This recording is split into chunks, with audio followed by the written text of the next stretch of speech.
मला काय कळत नाही, प्रत्येक गोष्टीमध्ये रडारड.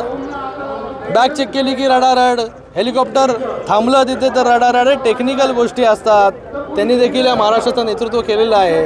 या सगळ्या गोष्टीमध्ये रोज काहीतरी व्हिडिओ करत राहायचं. ऑनलाईनची एवढी सवय झाली आहे की सगळीकडे आता व्हिडिओ काढायची पण सुरुवात झालेली आहे. मला वाटतं हे सगळं करून सहानुभूती मिळत नसते. त्याचा प्रयत्न जो आहे तो लोकसभेमध्ये केला तुम्ही. लोकांनी जे आहे ते सांगितलं की ते कोणाबरोबर आहेत ते. तर आता पुन्हा जे आहे हे सहानुभूती मिळवण्यासाठी या सगळ्या गोष्टी सुरू आहेत. मला त्यांना विनंती आहे, स्पोर्टिंगली जे आहे ते इलेक्शनला घेतलं पाहिजे, त्याला सामोरे गेलं पाहिजे. इतर महायुतीच्या नेत्यांचे का हेलिकॉप्टर चेक केले जात नाही किंवा आता माझं जे आहे,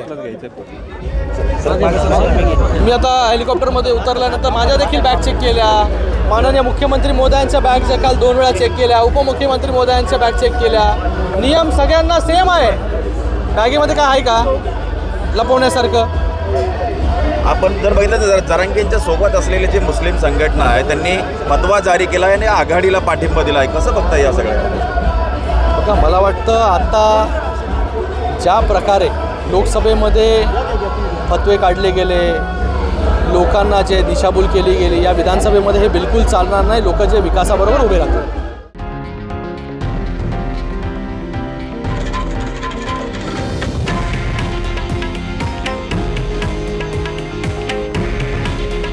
हे आहे देशातील नंबर 1 न्यूज नेटवर्क आणि आपण पाहत आहात TV9 मराठी. काळजी तुमची, हित महाराष्ट्राचं.